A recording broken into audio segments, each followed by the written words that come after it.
kind of thick. Yeah, one of them was born big. Yeah. His mama's big. His mama's in the front. Okay. Oh, wow. That one right there. The one that's right here, he's thick. Yeah, he's thick. His mama's a big mama. Golly.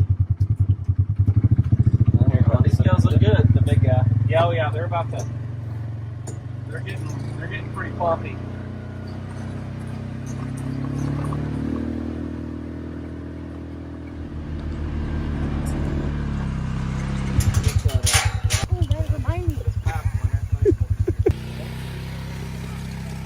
So Cole Fagan and Ethan are out here with us, and we wanted to invite them out here because it's a special day today.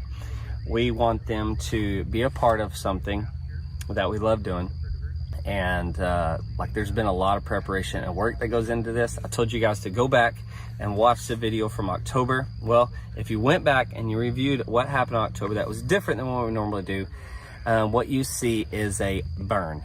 We did a 70-acre burn, and with that burn we partnered up with some local organizations, one the Oaks and Prairies Venture out of Ada, Oklahoma, and then we joined up with the NRCS, which is the Natural Resource Conservation Service, located here, which is a state organization, part of the USDA.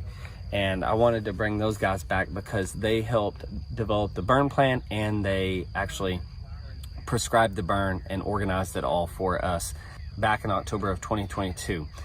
Cole Meager from Meager Media, our good friend, also was here helping me film all that so we could show it to you guys. So since October, this pasture has a lot of recovery time. It's had a lot of moisture, and it is beautiful. And so they're out walking around right now, identifying lots of plants that have bloomed up from all the great conditions that we've had, which all lines up perfectly. Because now it's time to rotate some bison in here. For the first time ever, we're finally growing, and this is it right here. This is the big part of it, is we're moving bison on places where they once roamed and conquered this land, and that was all stripped away from them, and now we're slowly bringing that back.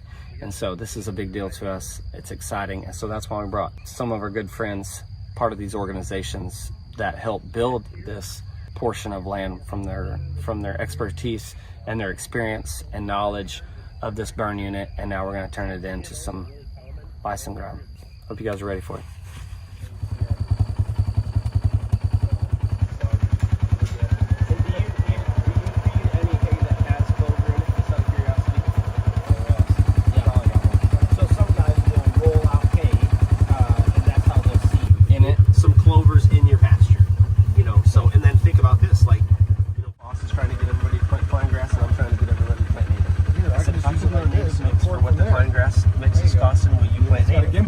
How are you going to do that? Start putting 40% Alamo switchgrass in there, because Alamo switchgrass is 8 pounds an acre, $2 a ton.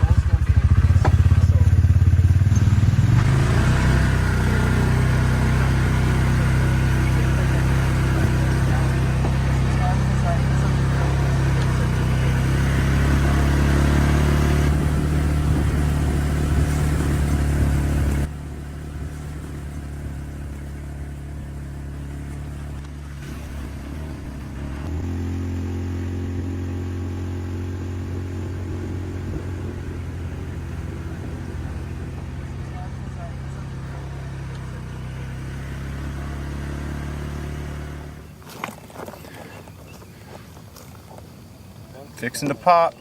I wonder if there's any blooming yet. There's definitely some around that are blooming already. That one's pretty close. Hey guys, we got Ethan McJames over here with NRCS again, coming out to check out this burn pasture. Over here with Cole Fagan, and they're going to talk us through some of the grasses that have returned after the burn, and kind of give us a little idea of how well the environment and the ecosystem has recovered since. Yeah, so we're looking for diversity in these native stands, unlike a solid Bermuda pasture.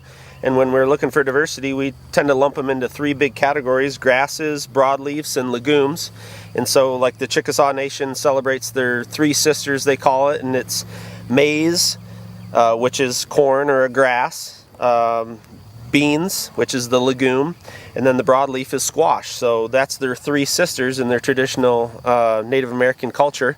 It also dates back to the Lacandone Indians. They knew they could grow those 3 things together. Atmosphere 78% nitrogen, so if we have legumes in association with a rhizobium bacteria here, we can fix atmospheric nitrogen and basically fertilize our pastures naturally. So we have all kinds of diversity out here. We have broadleafs, legumes, and grasses out here. And Cole's been identifying those as we go. We've seen a lot of the ones that are common here in the county.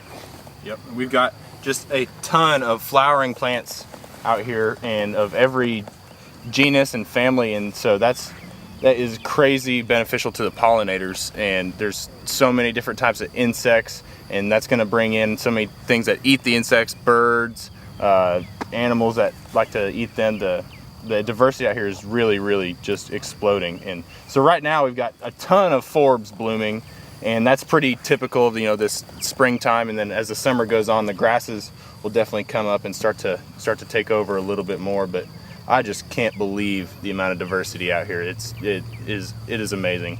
That's a pretty good testament to the fall burning. Yeah, it really is. And we got that rain right after the first burn in October, and you know, greened it up pretty good. But I'm sold on the fall burning for this forb diversity. Yep, and when we talk about awesome. pollinators, bees and butterflies and things, we have the yellow clock clovers blooming right now. We have the indigo, the wild indigo, which is the host plant to our frosted elfin butterfly, which is a listed species. We have just a variety of forbs out here right now that are blooming. So we have some vetch, which is a legume. We have the yellow hop clover, which is in here. We saw some white clover earlier. This is it right here. So all three of those are really common around here and do really well on their own. And so many people would see these. This is mare's tail here, and so many people would see that and think, oh, I need to spray that. That's a weed. We don't want that. But these things have deep tap roots, and what these things do is when they die off later in the summertime, that tap root shrinks up, and you've got a straight hole going down into the soil and let water infiltrate deeper than it would if it wasn't there. And so people that are spraying this stuff thinking that these are weeds, I mean, they're just shooting themselves in the foot most of the time. I mean, gosh. And we're feeding the soil biology. So there's a whole host of organisms below the soil that are part of that nitrogen fixing process and part of the process that ultimately determines how things grow above ground. And we need to feed that soil biology. And so we do it by feeding it a diversity of things underground, including the roots of these mare's tails and some of these other plants that we normally wouldn't consider to be premium grazing plants, but they're good for our grazers below ground. They still have value for sure. Yep.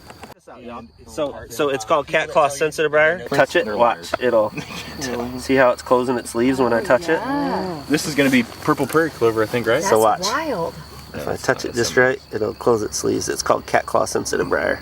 That is wild. This one did it a whole lot prettier, but yeah, if I touch it, it's closing its leaves. Yep. Think about, I mean, originally bison were migratory just like birds.